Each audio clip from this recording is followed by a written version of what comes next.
ರಾಧಿಕಾ ಮದುವೆಗೆ ಕ್ಷಣಗಣನೆ ಶುರುವಾಗಿದೆ. ಸ್ಯಾಂಡಲ್ವುಡ್ನ ಸೂಪರ್ ಜೋಡಿಯ ಮದುವೆಗೆ ಇನ್ನು 2 ವಾರಗಳಷ್ಟೇ ಬಾಕಿ ಇದೆ. ಅರಮನೆ ಮೈದಾನದಲ್ಲಿ ನಡೆಯಲಿರುವ ಅದ್ದೂರಿ ವಿವಾಹ ಮಹೋತ್ಸವವನ್ನ ಕಣ್ತುಂಬಿಕೊಳ್ಳೋಕೆ ಇಬ್ಬರ ಅಭಿಮಾನಿಗಳು ಕಾತರದಿಂದ ಕಾಯ್ತಾ ಇದ್ದಾರೆ.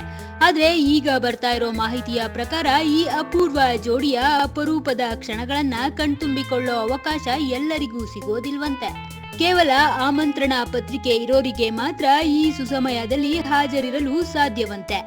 ಹೌದು, ಯಶ್ ರಾಧಿಕಾ ನಿಶ್ಚಿತಾರ್ಥವನ್ನ ದೂರದ ಗೋವಾದಲ್ಲಿ ಗುಟ್ಟಾಗಿ ಮಾಡಿಕೊಂಡಿದ್ದರು. ಮಾಧ್ಯಮಗಳನ್ನ ಕೂಡ ಕರೆದಿರಲಿಲ್ಲ. ಆದ್ರೆ ಮದುವೆಗೆ ಮಾತ್ರ ಎಲ್ಲರಿಗೂ ಆಹ್ವಾನ ಇರುತ್ತದೆ. ಅಭಿಮಾನಿಗಳ ಸಮ್ಮುಖದಲ್ಲೇ ಮದುವೆ ಆಗುತ್ತೇನೆ ಎಂದು ಯಶ್ ಹಿಂದೆ ಹೇಳಿದ್ದರು.